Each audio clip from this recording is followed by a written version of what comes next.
Welcome back to Studio Wesley Annex, the audiovisual podcast where we break down the lectionary text of the week. I'm your host, Sam Stiles-Williams, and I'm here with so many lovely people. How are we doing today, guys? Sydney, how's it going? It's good. It's Valentine's Day. It is. This podcast released a week later, but right now, in this moment, it's Valentine's Day, guys. Happy Valentine's to those on the podcast. And for those hearing it, you're probably very confused right now. Allison, how's it going? You know, it's been a long day, but like it's not bad. I'm just a little like frazzled. So that's real. Yeah. Very Valentine's Day feeling. Valentine's Day, Ash Wednesday. There's a lot going on today. A lot of running around. Grace, how's it going? I have not been on a podcast with you, so how are you? Yeah, it's so good to meet you, Sam. This is crazy. Yeah, I'm all right. I always get that like guilty feeling when I wash my ashes off early. And granted, like I could have kept them on for this. I could have, but I'm doing really good. They were glittery, so I'm in a really good mood. That's awesome. I've been seeing posts today of like, should we change it to hearts because it's Valentine's Day and Ash Wednesday? Should we change it up a little bit? Well, with that, Grace, do you want to start us off with an opening prayer today? I would love to. Alrighty. Hello, God. I am so thankful to be here with these folks and to just have another fun little time on the Annex. And also just to dive into more of your word and to get to talk about it. Community is really special, especially on a Valentine's Day like this, on an Ash Wednesday like this. It's good to be with people and to be with good people. So I'm thankful for that. And I pray that you just open us up to whatever happens. And maybe we'll get something out of it. But thank you. In Jesus' name, amen. Grace, this is my first time being on a podcast with you. That was just the loveliest prayer. That was so centering. That was so calming. I feel like that brought down everybody's frazzled levels. And with that, we're going to start with our New Testament text. Allison, are you ready? I'm ready. Let's do the Kick thing. us off. Okay. First, I just want to like name that I'm the one that's supposed to be putting myself on screen and haven't done that yet. All right, here we are. I didn't put myself on screen. I also am to like show the hecticness of my day. Grace started praying and I was just like cheesing to the camera, completely not even noticing what was going on. But here we are. We're going to bring different energy as we talk about this verse and like focus for a second. Focus in. I have Romans 4:13 through 25. This is long. I feel like a lot of times when I do these scriptures, I get really short ones. And so sometimes when I get the long ones, it's a lot of reading over and over and over again, trying to figure out like where I want to start, what I want to dive into. Because this is longer than I feel like I usually see. I'm going to pull out just like a couple of verses. I mean, overall, it's talking about Abraham and his children, and just kind of like the promises that God made to Abraham based on the things that, you know, he was doing and his faith. Okay, so Abraham was promised that him and his children would inherit the world. And it talks about kind of like how it's not like he didn't get that promise by just following the law, that like a lot of it was also just his faith in God. And that's like the gist of this whole verses, section, whatever you want to call it. A few verses that kind of like stuck with me as I was reading it is in verse 15. It says, "For the law brings God's wrath against sin, but where the law doesn't draw the line, there can be no crime." And that one like was the first time I like really. So I read it a few times and I didn't really notice that at first. Like I think I was reading too fast and going through it. And on the very last time I read it, I was like, that's an interesting way to put that, because I think it talks a lot about like how God's promises aren't only for those who are keeping the law. Because, and it even says that like faith is useless if promise is canceled because there was some law that like wasn't kept or something like that. And that probably was not the right phrasing of that, and I'm sorry if that was confusing. And so I think it's interesting. I don't know, that line of like, just where the law doesn't draw the line, there can be no crime. And I feel like that like gives a lot of wiggle room to Like, for example, the social work profession, we talk a lot about how, like, sometimes we have the code of ethics, we have the rules we're supposed to follow, we have the things we're supposed to do and the things we cannot do. But sometimes there is like this like wiggle room or like little bends that you have to make where you're not necessarily breaking the rules, but like sometimes to get somebody the things they need, it might take more than what you are given in that moment. And I feel like that verse 15 kind of gives like leeway to things like that, where like sometimes when we are following Jesus and when we are doing things for people, we might have to like use that little wiggle room to keep our faith, but also to help those around us. And it might not, I don't know, like breaking the law is such like a weird phrase to use. And so it's just like one of those things where I think that, I don't know, I don't really know where I'm going with this. I'm a little jumbled, but I just think that line's interesting. Where the law doesn't draw the line, there could be no crime. And then I also pulled out verse 25. And it's talking about Jesus. And it says, he was delivered over to death for our trespasses and raised so that we might be right with God. And so I think that just kind of all ties together of this thought that like sometimes to have faith, it means that we might have to take a different path or go a different way or do something different than what's done before. And while that's not necessarily the law, I think it's like, walking into a church, sometimes it's really hard to change the way they do things, even if it means it's for the better. And that's just kind of where my brain went.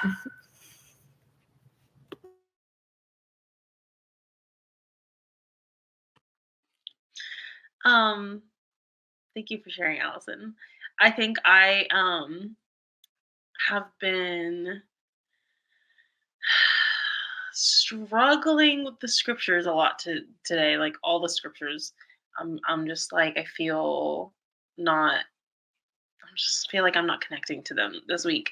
And so I appreciate you pointing out that phrasing, and it kind of feels like it gives it. I struggle with the idea, this whole thing about like God's promises. I don't know what to do with it. I don't know what to do with that. So I appreciate you're kind of like wrestling with it. You're kind of like fleshing out the language. What does it mean for us to be balancing faith and law, and who are God's promises for? Yeah, I think there's a lot here. So thank you for doing that work for us, Allison. Yeah, I'm glad you mentioned it, Sid, because this one is also kind of getting me. Because I love the idea of like, if the law isn't specifically talking about this, like, why do you need to add to, like the law has already said it's not a big deal. And I don't want to take away from that joy. And also, depending on the laws that we have, right? Sometimes the laws are taking things away that we actually don't need to have taken away.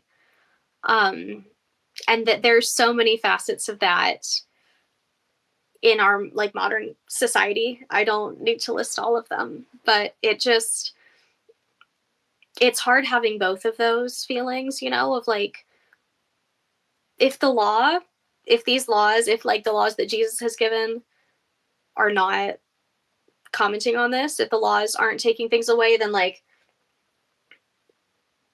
it's not a crime, and we don't need to be focusing on that. We need to focus on what Jesus said, which I guess is helpful in contexts where the law does draw a line that Jesus didn't draw.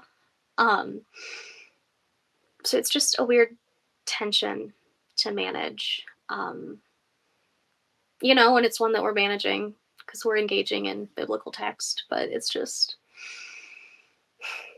deep breaths, I think. Deep breaths. Okay, interesting. I feel like we all came in with the same energy today, and hearing this part of the conversation makes me want to have a deeper conversation about this, because I love the fact that in Annex we all take something very different from these texts depending on how we're reading it and who we are and what context we're in. Because I read that line about the law as saying the kind of the inverse, more along with like what Grace was saying, kind of the inverse of that, which is the idea of if it is not stated in the law, but it is wrong, and we can agree that it is wrong, that is not a crime. And the idea of like, this is something that we bring up in class. And when you talk about like Socrates and the idea of justice, is if you're getting away with something that is unjust, but it's not in the law, is that justice? Is that good? And so it's really interesting hearing three very different perspectives on this, because I think it's something, either way, no matter how you read it, it's something you have to grapple with, and something you have to talk about in today's context, where laws are not made equally and are not made for the benefit of everyone. But then I also like the conversation beyond the text that just came up, because like, not to push this conversation more or to like ask specific questions, but like, do you think that the struggle with hearing God's promise is a current thing, or do you think that's just always the struggle of faith? Like, do any of you guys have like, because I think in the current context we are in right now, like me and Sid had this conversation on another episode where it's just hard to feel faithful, and it is hard to hear these promises that good things are coming, and hear these promises that everything will work out. And so do you guys think that this conversation, this feeling that we all have towards these texts, is based off of our current context, or do you think that's just the struggle that these texts are supposed to bring up? I think that like, and just because of like the things I do outside of Studio Wesley and in Studio Wesley, I tie a lot of things to like mental health. And that's where my brain went when you asked that question of like, with everything we have going on today in today's world, with the decline in mental health based off of everything that's going on in today's world, I think there is this piece of like, we all, I think, are collectively, and not like everybody, but like that there are a lot of people who are in that current state of like, it's really hard to believe in these promises when, we can't even turn on the TV without seeing all of these bad things happening in the world, where we're constantly fighting and posting on Instagram about all these things that are happening to raise awareness, which on one hand, like, yes, let's do the thing. But on the other hand, like, maybe I want to open Instagram and I just want to veg for a little while. And so I think because with the media, we get so exposed to all of this stuff so often that I think it is like a constant, like, I think it is harder in today's society to think about that promise and to lean into that promise. And with the moment that Grace led us in, like, what does it mean in our current context when it feels like you can't take a deep breath? And like, there's so many different ways to interpret that sentence, but like that's kind of, I feel like the collective, when you talk with people, that's where people are right now. There's this tension, there's this like stress that people are constantly feeling, no matter what it is about. And so, yeah, I just wanted to bring up this conversation. Grace, do you have something to add? I do. I mean, I pretty much always have something to add, but it makes me think a lot about my time in seminary. And like, I'm like one semester in, right? Like, it's not that much. And yet, like, it's really weird to like intellectualize a spiritual thing. One, it makes it hard to feel it and to sense that anymore, right? And you find different ways, and you find ways to engage, and you find peace in not always feeling it, and that's a whole thing.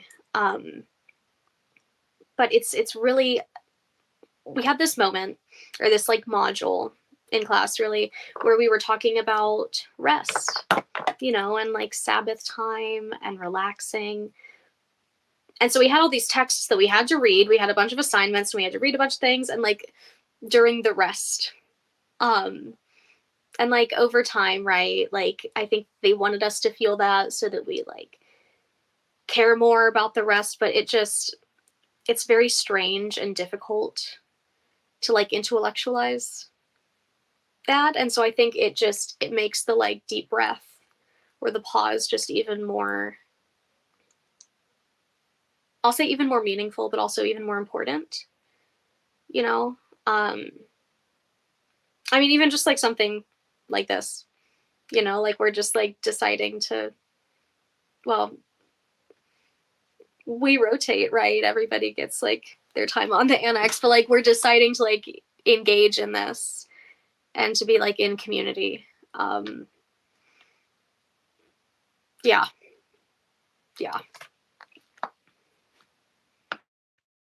I love where this conversation has led us.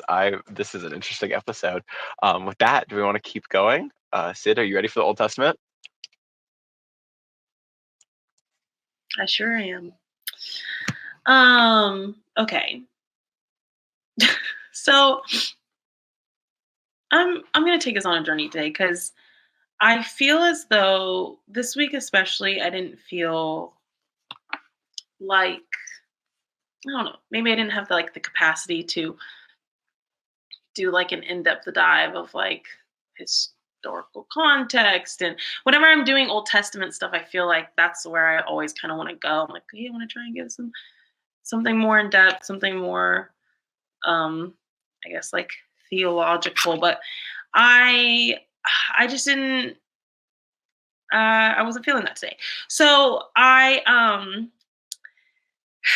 so this scripture is literally about the same story that Allison's is about. It's about the story of um, Abraham and God's promise to Abraham that he will have a son.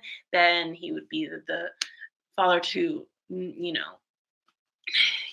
great nations and kings. And Abraham was like 100, and he's like, huh, like how? And he laughs, and God's like, no, like if you just stay faithful to me, if you just do what I say, like I'm gonna fulfill this for you. And God does. And I was, like I mentioned earlier, I think I was kind of initially kind of struggling with this text. I think probably because this text, I guess, growing up was interpreted to me as like miracle. I think it was often used to discuss miracles and how if you are faithful enough, then God will fulfill miracles and promises, and that you just have to be faithful and stay committed and do what God says, even if it seems crazy. And that's just not something I'm connecting with right now, at least at this point in my life. And I think that's okay. That's okay. That's I don't think we always have to connect with these interpretations of scripture that we were given. So I'm sitting here, I'm thinking about it, and honestly, I think the part that was sticking out to me the most, sorry, let me pull up the text here. I got distracted. Was when in verse 5, so we're in Genesis 17, and then in verse 5, to symbolize your foundational role in this covenant, I hereby change your name. You will no longer go by the name Abram. Your new name will be Abraham, which means father of a great multitude of nations, because that is exactly what it will make of you. That verse really stuck out to me today for, I think, a lot of reasons, but I've actually been thinking so much lately about names, and people who change their names and why people change their names. I've been thinking about names as something that we are gifted. I've been thinking about names as something that is like, parents give to children as like a manifestation of some particular characteristic, or I've just been thinking about names a lot. And so that particular verse just jumped out to me today. And I was like, what is this thing with names? Because obviously this happens multiple times throughout scripture where God will like change someone's name. And when they kind of are at like a pivotal point in their like faith journey, or as like a covenant with this person. And you know what? And this is where I guess it gets kind of like, I'm going to kind of get off a little bit. I couldn't help but think about trans people. I really couldn't. I couldn't help but think about my community and about all the people I know who have changed their names for a variety of reasons, and how inspiring it is to me, and what a like important journey that is for people. And I honestly was feeling really inspired by this, just thinking about it and about the importance of not underestimating symbolism in our life. And also not underestimating the little things we can do to, or big things we can do to give ourselves faith that things are going to work out, and that we can trust, that even when we don't see the end goal, we don't see the path of redemption, we don't see hope, we can just we have these symbols that we can hold on to. And I feel like that's what a lot of trans people do with their names, when I think about transitioning as a concept, I think about how it saves lives. And there are so many people who, trigger warning, I'm going to talk a little bit about suicidality, but there are so many trans people who do not want to be alive, and then they transition, they maybe change their pronouns, they maybe change their name, and this gives them the hope that they need to heal and to continue on. And those symbols are powerful.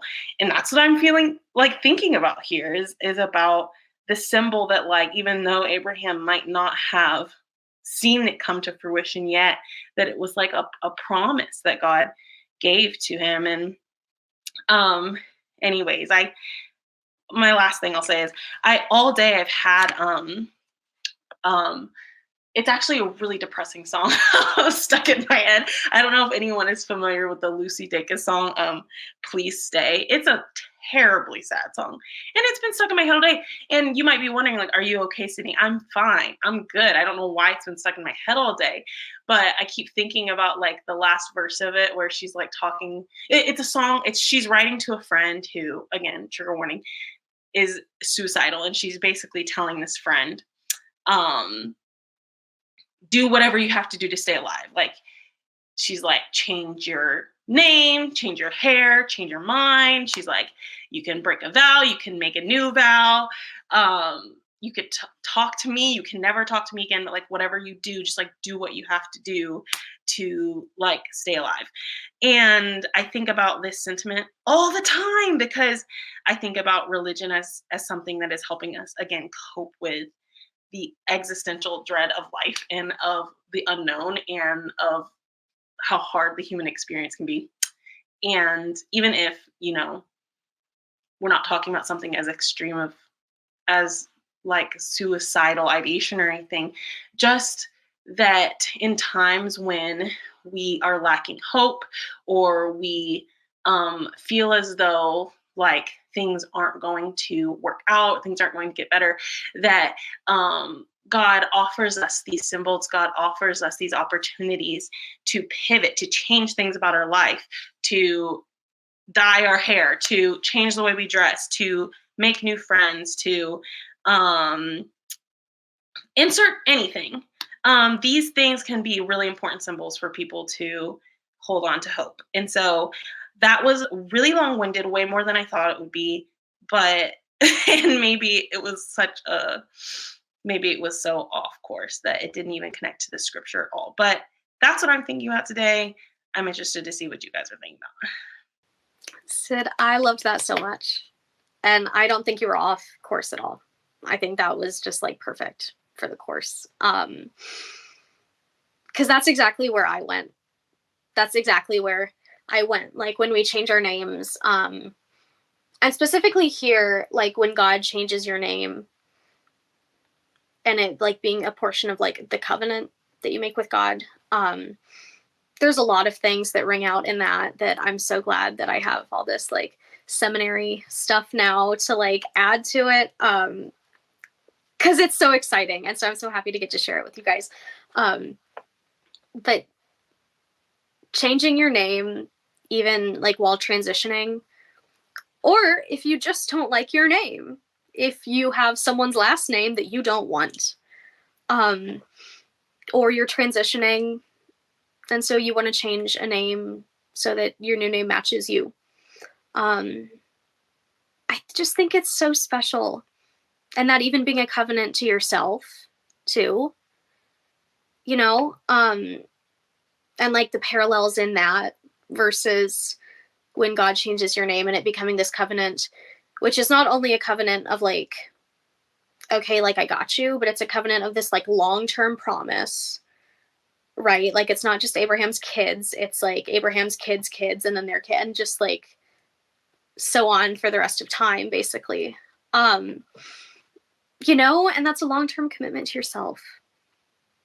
And like not just to like what, you go through some names and you try to figure out what's the right name for you. One of my friends, every time they like chose a new name, I was like, that's perfect for you. And then they chose a new one and I was like, no, that one's perfect. But just like one that promised yourself and the long-term commitment and for a good change, right? Something is new in the covenant. That's why you're making a covenant. Something is new that's not there before. And it's a good change.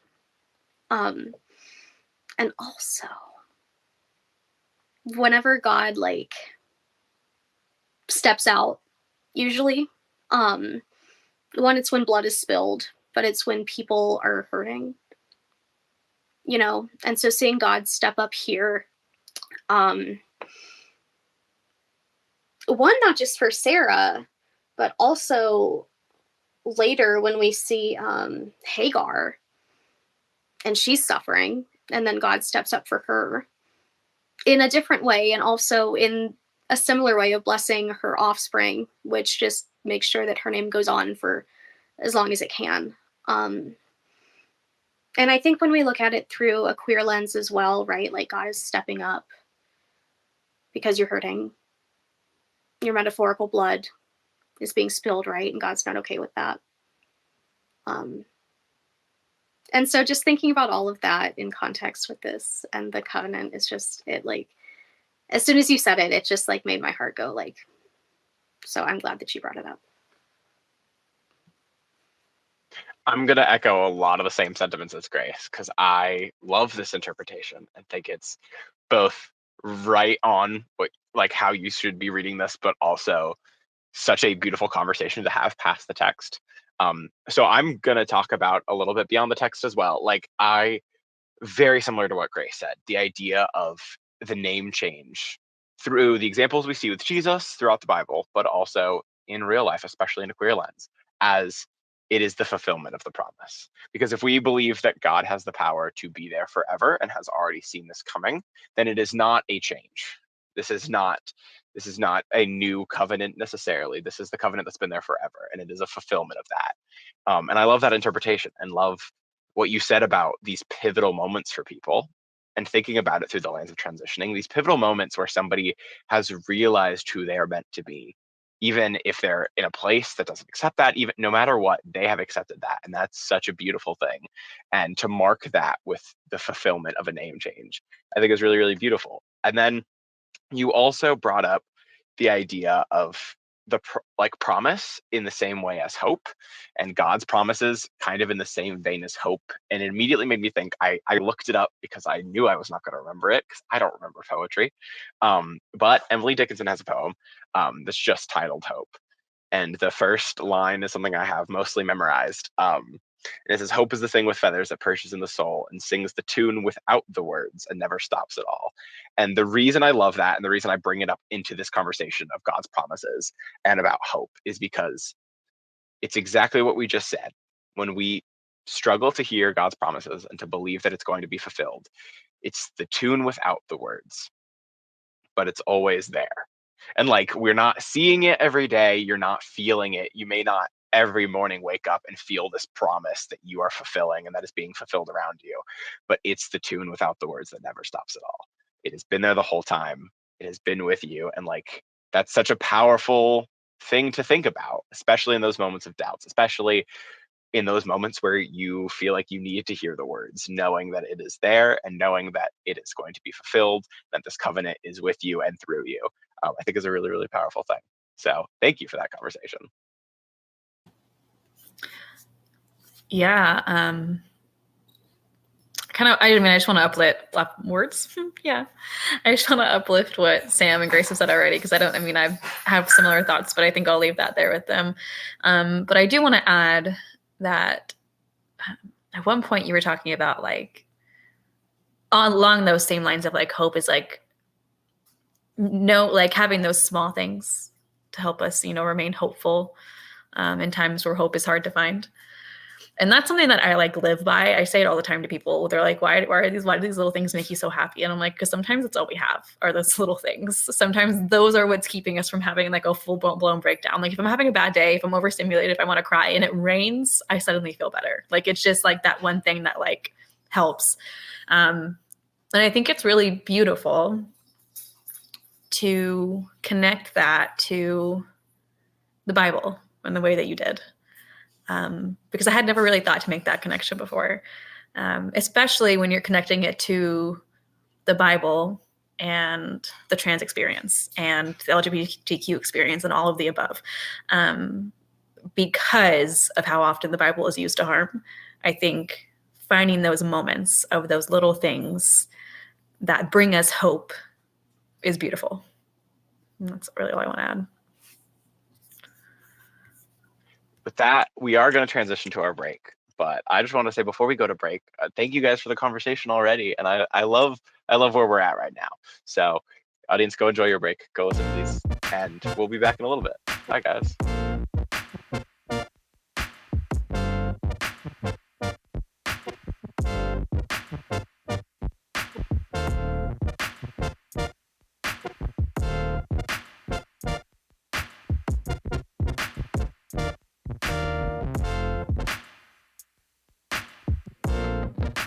Welcome back, everyone. I hope you guys enjoyed your break. We were talking about hair colors and how tall everybody is, because most of us have not seen each other's true height. So we might put out a poll of who do you think is the actual tallest in Studio Wesley.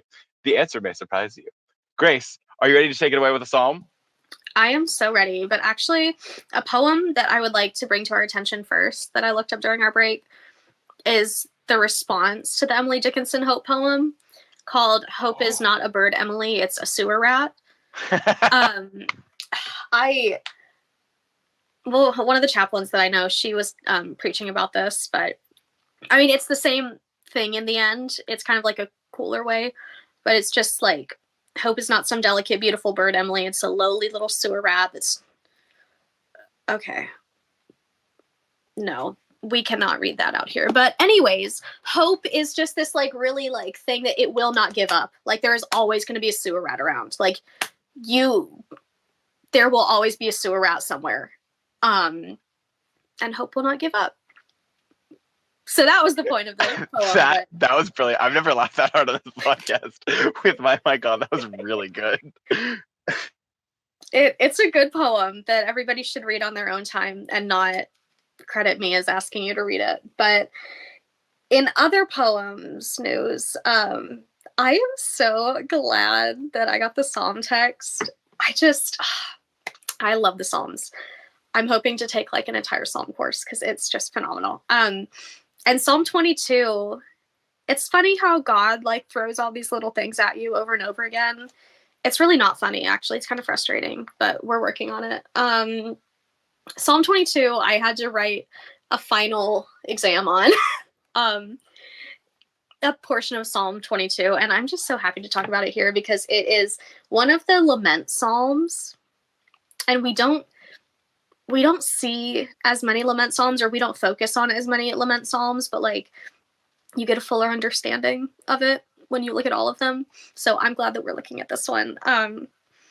And kind of interesting during like the start of Lent as well, you know, because like you've had at this point, like we've had a week to like figure out how frustrating it is when we have to either do more or do less. And I love the end of this too, having the little like turnaround, because in Psalms, right, they usually have this structure, as most poems do or songs do.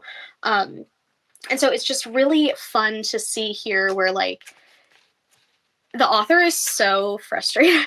And it's relevant, you know, like there are so many times in my life, even at Psalm 22:1, which is not our text, is saying like, my God, why have you forsaken me? Like that is on the daily. And I feel like it's a good use of that, you know?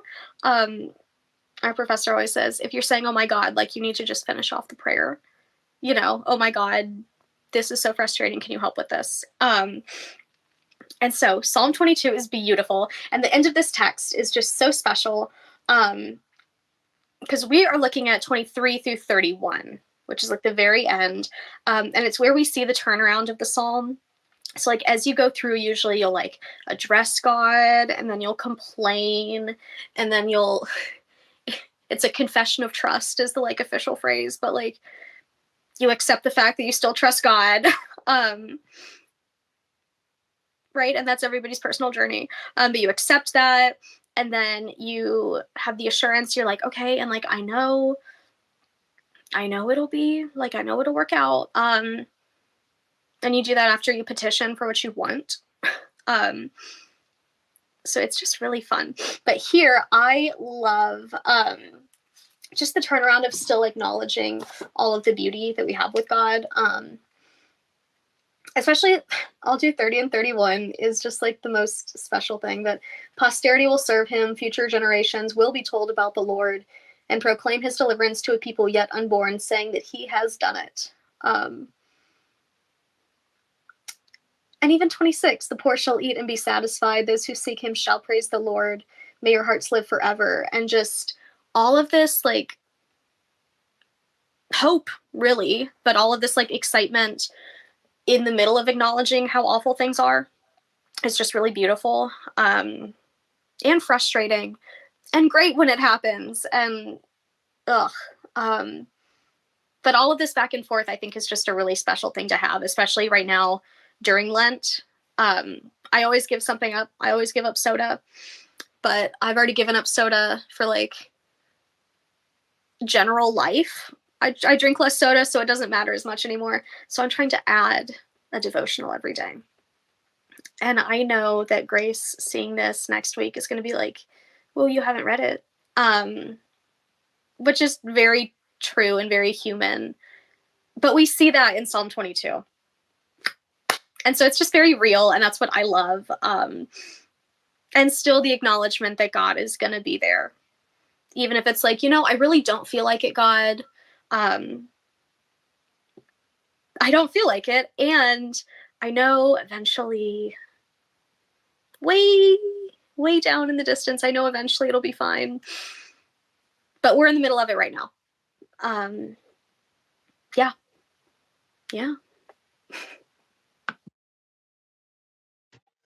I really love what you said about like keeping the hope, like we've been talking about in the hard moments.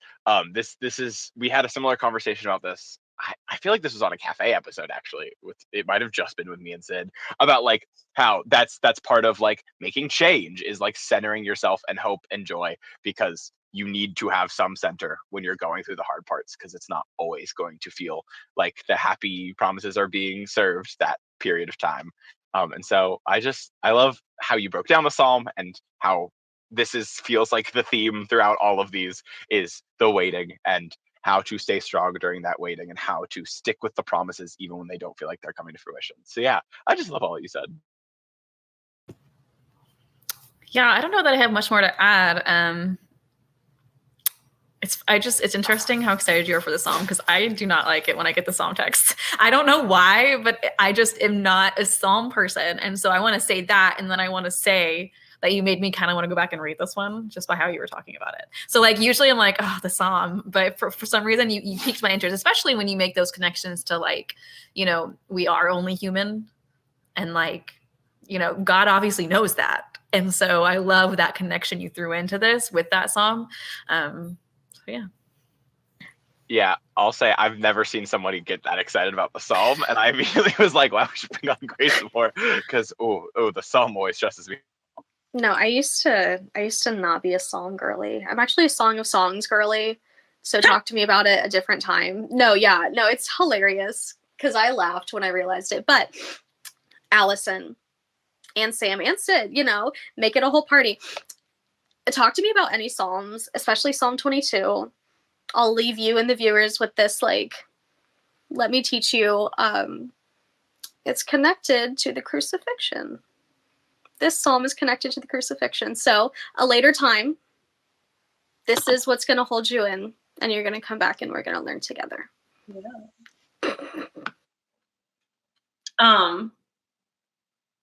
I always want to learn from you, Grace. I'm so glad you're my roommate. You know what I mean? All I was gonna add was I don't love it, but I think that lamenting is so important. It's so important, and I think we need to do it more. I think that especially in the age of like us frying our brains on the internet and becoming like completely dissociated from like the atrocities happening in the world and everything we see online, and just completely desensitized to life itself. We have to like relearn how to lament and like how to like grieve out loud. It's like we know how to do it for like a second and then we're like, okay, I'm uncomfy now, like moving on. I'm learning a lot about that right now. And about what it means to just like be in a stage of grief. And that doesn't mean you can't have hope, but what does it mean for us to really grieve out loud, actually hold space for each other's like pain and turmoil, and to not become desensitized to injustice. Just like let ourselves feel, like it's so important. It's so important. I love how you phrase that. That it's such a real feeling. That's something I talked about last semester a lot. In my therapy, was talking about like, okay, there's uncomfy thoughts now. Swipe, move away from it, and how to like sit in that, and how to sit in silence, especially, and how to sit with feelings. But with that, we're gonna switch over to my text. We're gonna switch over to Mark. And guys, okay, Mark's a lot. We know this. When you're going through Lent and you're going through Mark, it's a lot. And so I have lots of things to talk about. So I'm going to kind of fly through it so I mark 8:31 through 38. And this is the first of 3 times throughout the Mark Lenten text where Jesus says, hey, disciples, I'm going to die. Here's how. And because it's the first text, I think it's the most interesting because before I like did this episode, I read through all 3. And I think this one's my favorite because of just how out of nowhere it is. Because you have to understand, we all, as modern day Christians, have an understanding of like, this is what happens. Jesus is born and then he goes through this and this is his ministry and then he dies. But to be in that moment, to put yourself in the shoes of the disciples is a crazy experience, to have this leader who you have seen do miracle after miracle and who you think is going to completely change the world and bring down all of the powers that be and make an equal world, says, I'm going to be massacred and I'm going to be given over and you guys are going to have to see that.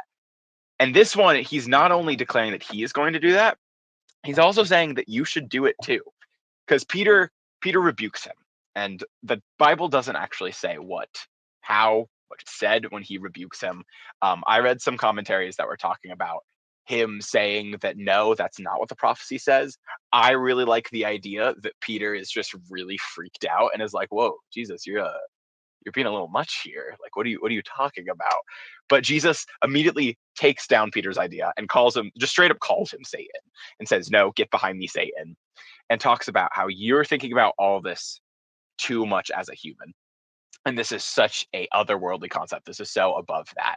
And that's when he brings up the idea of the cross and brings up the idea of us as Christians, we should follow. And that means taking up our own cross, putting down what we believe as humans, putting down whatever you think you are being held back by in sin, and taking up the cross. And he brings up the idea of death through that, not just through the cross, but the idea of being okay with dying. Because he says, the exact quote is, those who want to save their life will lose it, but those who lose their life for my sake and for the sake of the gospel will save it. And talking about giving up your life and giving your whole life to gospel and to the work of Christ. Now, I have 2 things to like specifically share with you guys and see what your comments are. My first one is, I like this text if we're looking at losing your life in a bigger, broader sense than just dying. Because I think looking at it as black and white, I give my life to Jesus, means that I feel like it takes away so much of the emphasis of what it means to give your life while you are living. I know that's a weird way to phrase it, but like the idea of I'm going to die for Jesus negates what you're going to do in life by giving your life to the gospel and giving your life to Jesus. So that's my first thing. And then I also want to talk about the idea of picking up your cross, because I read the first commentary and was like, yep, it says picking up your cross. That's something that like every Christian since they were children has heard if you grow up in the church. And then I was like, well, it doesn't really dive into that. So then I read another commentary that also, same thing, just says that Christians will bear up their cross or will pick up their cross. And it started making me wonder how much we take that idea for granted. Because the thing is, like, in this context, the cross is a sign of death. Like, it is not a sign of Jesus yet. It is not a sign of hope or redemption or coming back to life. It is a form of murder. It is a form of public execution. And so the idea of like, what does it mean in a modern context to bring up your cross? I started looking for commentary specifically that were talking about that line. And some of them were talking about it's getting rid of human ego. Some of it were saying any inconvenience is taking up your cross. Some said it has to involve some kind of human suffering. It has to involve you suffering to gain something new. So I just wanted to leave with that question. What do you think this text means? What do you think it means in your specific context in your life to take up a cross? What does it mean to lose your life for the sake of the word and the gospel? I'm trying to remember the phrase you just used. Gosh, I think you just said, oh no, it was something about dying for Jesus. What did you say? It's To gone. die for Jesus negates what you do in life for Jesus. That one. Yes, thank you. I think that sometimes, like, you know, verses like these where we pull things out like that, I think that sometimes it's these instances, and there's no better way to say this, in which like we look crazy as Christians when we say things like that. Like, I think these are the verses in which people hear them and are like, cult, or like, what are you guys doing? Like, I think that's like where people get the, I'm going to use this phrase, but like get the ick with Christianity. Especially when it's like, when they don't understand that it's so much more than that. Like, without context, without understanding, without like truly knowing these things, like that, I just feel like this verse is, and I have a hard time like really connecting with this verse, I think because of it, because I heard it and was like, this is one of the ones that makes us look bad. Like, that's just how I feel when I read this verse. And so then you saying that statement, I was like, yeah, that's it. That's exactly how I'm feeling right now, is that like this verse is giving me a little bit of an ick, just because I think that like it is the one that's taken out of context, where like you say things like this and people are like, can we circle back to what you just said? But there really is so much more. And it's talking about, you know, the things we do, how we follow our faith. What are we doing for our faith? What are we doing for those around us? How we are devoting ourselves. And so I think it's just like a lot of things.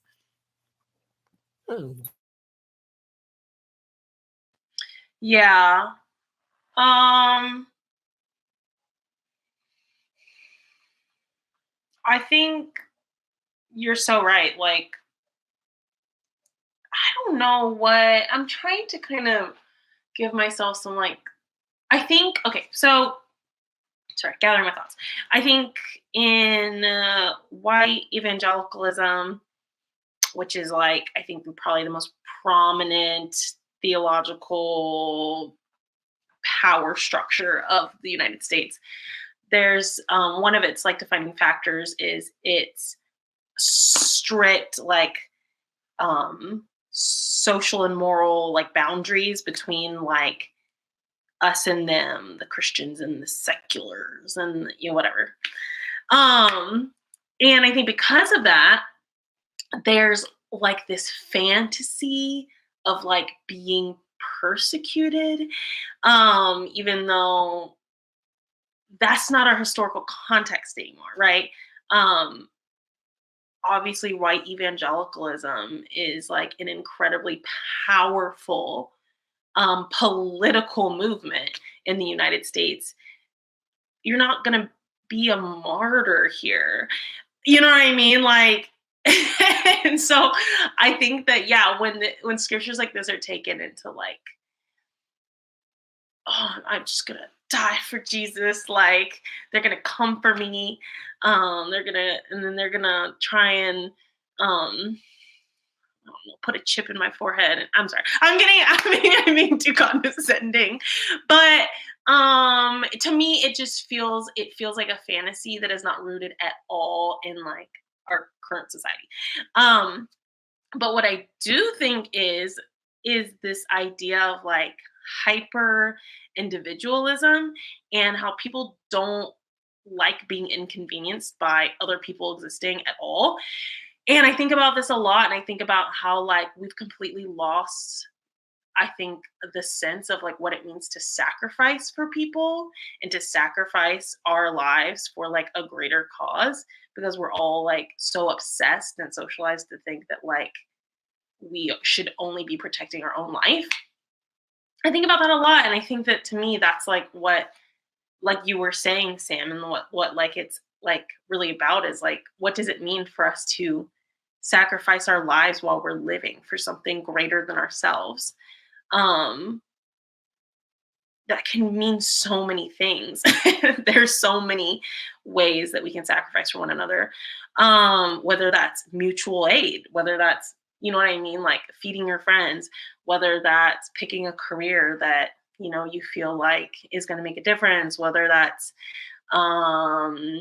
whatever, you know what I'm saying? You could insert anything. There's so many ways, but I do think that there needs to be like a radical pivot in the way that we are seeing ourselves as individuals in our society, because people just don't want to be inconvenienced. And that's wild because we need each other, you know, like we have to inconvenience each other. How else are we going to like do this, you know? I don't know. No, you're so right. You're so right on so many levels, in so many ways. And I'm glad that you said what you said, because it relates to what stuck out for me. Okay, I'm going to get really serious for a minute. Very serious. Content warnings, massacre. So we're recording on Valentine's Day, like we said. And that means it's February 14th. It also happens to be Ash Wednesday. But also, that means it is the anniversary of the Stoneman Douglas shooting. And there's always a moment during the day when I remember it and I'm like, oh my God. And ironically, that tying back the oh my God to Psalm 22, like what is wrong here? Can you fix it? And it makes me think about people now who are being massacred.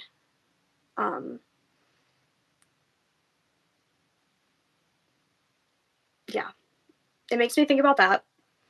And Sam, what you said about like, one, the emphasis on life and death, and dying for Jesus negates what we do in our lives for Jesus. And I think a big focus when we're discussing big moments like this, and big moments is such an understatement, but when we're discussing things like this, a big focus, especially when it's children, is like they didn't even get a chance to fill in the blank, you know?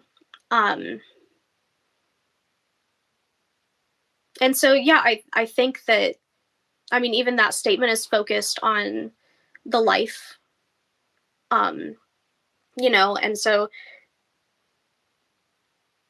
thinking about this and what are you doing with your life for Jesus, you know? And so, like you said, like this, like almost fantasy of like, oh my God, I'm going to be persecuted for being a Christian. There is so much we could be doing in our lives. And I hope this doesn't come off from like a shame way or from a guilt way, because it's not supposed to be that. But there are just so many things that we can be doing in our lives. And Sid, you mentioned just being there for each other. And it made me think about care ethics. I think like Virginia Held is one of the folks who is big in that. But just like we need each other. Communal living is, in my opinion, such a better way of living and relying on each other. And it means you do have to rely on each other, you know, and that puts a lot of your guard down. That leaves you susceptible, that leaves you vulnerable. And it's okay because your whole community has your back. You know, like I know that I can't do this thing, but that's okay because my neighbor can do this thing. And my neighbor can't do that thing, but you know, I got it. It's okay. So I know that got very, very serious for a moment, but I think it just made me think about the gravity of our lives. And it's hard to do the best thing every single day. It is. It's impossible. We're human. And there are just seeing how all of these texts connecting and making a covenant with God and with ourselves, and seeing like how we balance justice and how we truly feel God's promise. I'm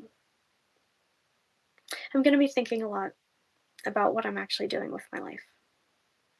Like in a good, contemplative, reflective way. But our lives have a lot of potential. Yeah. Sid, with that, do you want to take us into a closing prayer to center out this evening? Yeah, let's do it.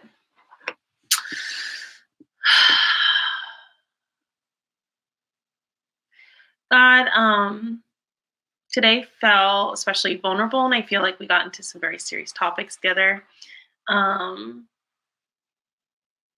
So thank you for this space to be a safe space for us to share our thoughts, share the things that come up with these scriptures, and to be able to encourage each other and offer hope to each other when maybe, maybe it's not at the forefront of our minds, but we can help support each other. And that's, to me, that's everything. I pray that we would take what we have discussed, take what we have learned from one another, we would honor it, and we would continue to love each other and the world as best as we can, that we would continue to sacrifice and learn what sacrifice means from you and your life, Jesus. And yes, we're just grateful, and we love you. In your precious name, amen. Although that was our closing prayer, before I send you guys off, I wanted to end with one other thing, because this, like Sid just uplifted, this was a very serious episode, and this was an episode of vulnerability where we talked about a lot of hard things. And I want to say for anybody listening that this was a hard episode, but that's kind of the through line of what we're talking about right now. This is the continuation. This is the moments where the promise doesn't feel tangible. And that's something that I think we need to talk about. And so if this episode made you feel vulnerable and brought up some hard topics, I think that it's an important time of reflection to think about what the promise is and to think about how it's still to come. Because I think that's kind of what this Lenten journey is about, is realizing what we need to give up and realizing how to sit in some of those uncomfortable spaces, because the promise is about to be fulfilled. And even though it doesn't feel like it right now, it is the song without words that never ceases at all. So with that, I want to thank you guys for joining us. I want to thank you guys for listening. Bye, guys.